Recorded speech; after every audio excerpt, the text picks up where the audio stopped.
Hello everyone, আসসালামু আলাইকুম। আমি রেহানা পারভিন। আমার চ্যানেল রকমারি পাকের ঘর থেকে সবাইকে আমন্ত্রণ। আজকে নিয়ে আসলাম খুব মজার একটি ভর্তার রেসিপি। আশা করি আপনাদের ভালো লাগবে। তাহলে চলুন কিসের ভর্তা করব সেটা শেয়ার করি। এখানে লাউয়ের খোসা নিয়েছি। গতকাল হাজবেন্ড খুব কচি একটা লাউ নিয়ে আসছিল, তাই আর ফেলতে ইচ্ছা করলো না খোসা। আর খোসা এভাবে ভর্তা করে খেয়ে দেখবেন। ছোট্ট করে কেটে নিয়েছি, তারপর ধুয়ে চুলায় দিয়ে দিলাম। আধা কাপের একটু বেশি পানি দিয়ে দিলাম। আর পরিমাণ মতো একটু পানি দিবেন যাতে খোসাগুলি সিদ্ধ হয়ে যায়। তারপর ডেকে দিলাম কিছুক্ষণের জন্য। মাঝে একবার ঢাকনা তুলে নেড়ে দিব। আর এদিকে আমি পেঁয়াজ, রসুন, কাঁচামরিচ রেডি করে নিচ্ছি। ভর্তার জন্য কিন্তু সবসময় একটু বেশি পেঁয়াজ রসুন দিতে হয়, না হয় ভর্তাটা খেতে মজার হবে না, সেটা আমরা সবাই জানি। আবার আমি একটু ঢাকনাটা তুলে নেড়ে দিলাম।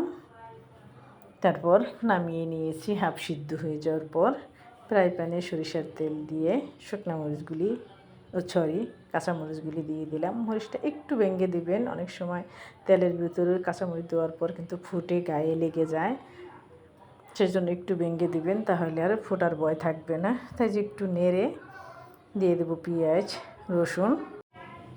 একটু নেড়ে নিয়েছি। এই যে কাঁচামরিচ কিন্তু হয়ে গিয়েছে। তারপরে যে পেঁয়াজগুলি দিয়ে দিলাম। পেঁয়াজগুলি কিন্তু একটু মোটা করে কাটতে হবে। ভর্তার পেঁয়াজ সবসময় একটু মোটা করে কাটতে হয়। আর এই যে রসুন দিয়ে দিচ্ছি। এখানে আমি বড় একটা রসুন নিয়েছি। রসুনটা মাঝখান দিয়ে একটু কেটে দিয়ে দিলাম। তারপর ওই তেলের সাথে একসাথে নেড়ে নেব, একটু ভেজে নেব, সে পর্যন্ত একটু অপেক্ষা করতে হবে। এই যে দেখেন একটু লালচে হয়ে যাওয়ার পরে আমি খোসাগুলি দিয়ে দেব। খোসাগুলি এটার সাথে দিয়ে ভালো করে নেড়ে নেব। আর একটু তেল দিয়ে দিলাম। সর্ষের তেলগুলো আমি একবারেই দিয়ে দিচ্ছি, যখন ভর্তাটা মাখাবো তখন আর লাগবে না। তারপর খোসাগুলি এই যে দিয়ে দিচ্ছি পেঁয়াজের সাথে।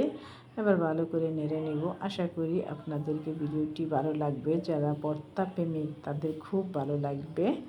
আর এই ভর্তাটা করে খেয়ে দেখবেন। এই রেসিপিটা দেখার পর থেকে আজ থেকে আর লাউর খোসা ফেলে দেবেন না। এবার ভর্তা করে খাবেন, দেখবেন খুবই মজার হবে। তারপর দিয়ে দিচ্ছি পরিমাণ মতো লবণ। আমি যখন ভর্তাটা করব তখন আর লবণ দেওয়া লাগবে না, সেই আন্দাজ করে আমি দিয়ে দিলাম। দিয়ে ভালো করে যে নেড়ে চেড়ে নিচ্ছি। এর চেয়ে আর বেশি বাঁচতে যাবেন না, তখন কিন্তু পুড়ে যাবে। পেঁয়াজ খোসা দুইটাই পুড়ে যাবে। এই দেখেন আমার খোসাগুলি কিন্তু সিদ্ধ হয়ে গিয়েছে। আর আপনারা চাইলে এটার ভিতর একটা বা দুইটা চিংড়ি মাছ দিতে পারেন, যদি আপনাদের ঘরে থাকে তখন খেতে কিন্তু আরও দ্বিগুণ স্বাদ বেড়ে যাবে। আশা করি আপনাদের ভালো লাগবে। যে যেখান থেকে ভিডিওটি দেখছেন সম্পূর্ণ ভিডিওটি দেখার অনুরোধ রইল। ভালো লাগলে লাইক, কমেন্ট, শেয়ার করে আমার পাশে থাকবেন। আমার চ্যানেলটি ঘুরে আসার অনুরোধ রইল। একটু যদি আপনাদের উপকারে আসে চ্যানেলটি সাবস্ক্রাইব করে পাশে থাকবেন, ভালোবাসা দিয়ে যাবেন। আশা করি আপনাদের ভালোবাসারই আমি এগিয়ে যাব ইনশাল্লাহ। আমাকে উৎসাহিত দিবেন যাতে আরও ভালো ভালো রেসিপি আপনাদেরকে আমি উপহার দিতে পারি, এটাই আমার সার্থক। এই যে কথা বলতে বলতে কিন্তু আমার এটা হয়ে গিয়েছে। একটু ঠান্ডা করে নিলাম। ঠান্ডা করে নিয়ে ব্লেন্ডারের জারে দিয়ে দিচ্ছি। এখানে কিন্তু আমি আর লবণ দেব না। আপনি যদি মনে ভাবেন যে আরেকটু সরিষার তেল দিবেন, তাহলে এখানে দিয়ে দিবেন। তারপর ব্লেন্ডারের ঢাকনাটা লাগিয়ে নিলাম।